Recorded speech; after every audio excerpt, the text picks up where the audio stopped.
tal? Soy Roberto Somocurcio y les quiero explicar en estos minutos cómo es que se ha tomado esta decisión, en base a qué se toma esta decisión de controlar la enfermedad con la suspensión de clases, con la suspensión de las actividades en las universidades, con la disminución de reuniones de más de 300 personas.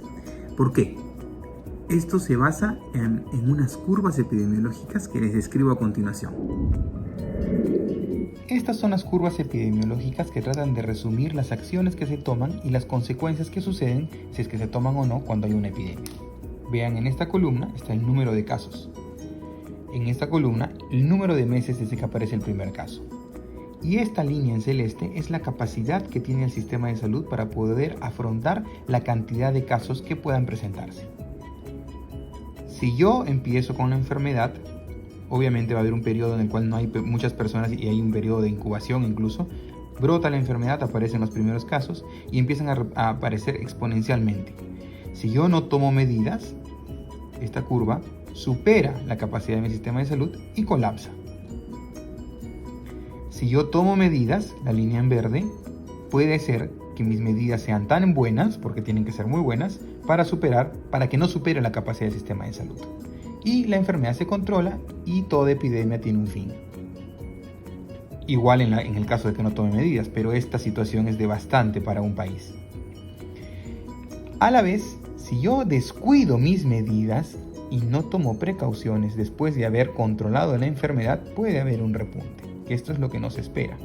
Pero vean qué interesante es que casi entre 4, 5 y 6 meses es cuando recién las acciones pueden empezar a surgir efecto y a terminar de controlar la enfermedad por completo. Si bien es cierto, desde los primeros meses de tomar acciones ya hay alguna repercusión en el número de casos y empiezan a bajar, recién después de este tiempo es que yo puedo decir, bueno, ya controlé la enfermedad y tengo que evitar esto que es el repunte. Así es como los médicos tomamos decisiones para recomendar acciones de salud pública. Es bajo la luz de estas curvas que se toman las decisiones de mitigación de una enfermedad. Nuestras autoridades han tomado medidas como suspender el inicio del año escolar, del inicio académico en las universidades, de restringir las reuniones de más de 300 personas, porque se pueden contagiar y se puede diseminar el virus en personas más rápidamente si se reúnen. ¿Ok? Pero no es porque esta enfermedad sea terriblemente mortal y todas las personas que se contagian vayan a morir. No, lo que pasa es que la mayoría de personas que se contagian tienen resfrío o no tienen síntomas. Sin embargo, ellos pueden diseminar la enfermedad y contagiar al resto. Y los que mueren o sufren las consecuencias son las personas ancianas, las personas que tienen enfermedades crónicas, las personas que tienen el sistema inmunológico disminuido por alguna razón, ya sea por enfermedad o por medicamentos.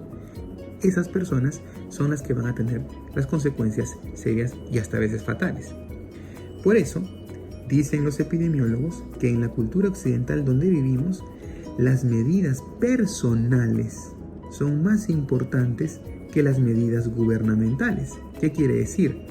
Que se apela a que cada persona, consciente de su necesidad, consciente de lo que puede hacer por el bien común, respete las normas, se cubra al toser, se lave las manos, use alcohol gel, no desabastezcan los supermercados de compras innecesarias, piensen en el espíritu solidario con los demás, a diferencia de otros gobiernos donde se impone la ley y todos tienen que obedecer. Nosotros no vivimos en una dictadura.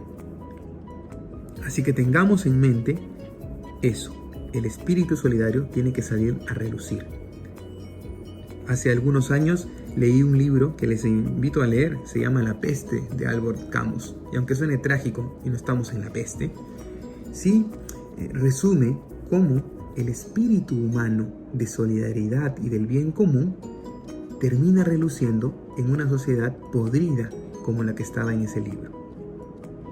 Saquemos ese espíritu solidario que tenemos los peruanos, de poder cubrirnos al toser, de lavarnos las manos, de respetar las normas que nos dan nuestras autoridades, para que así no se contagien todas las personas y nuestros ancianos, nuestros enfermos crónicos no se mueran.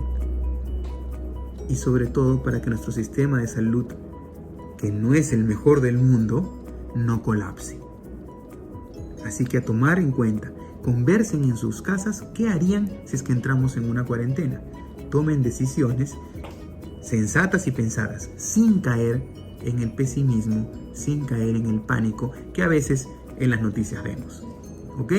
Así que a lavarse las manos, a pensar en los demás. Nos vemos.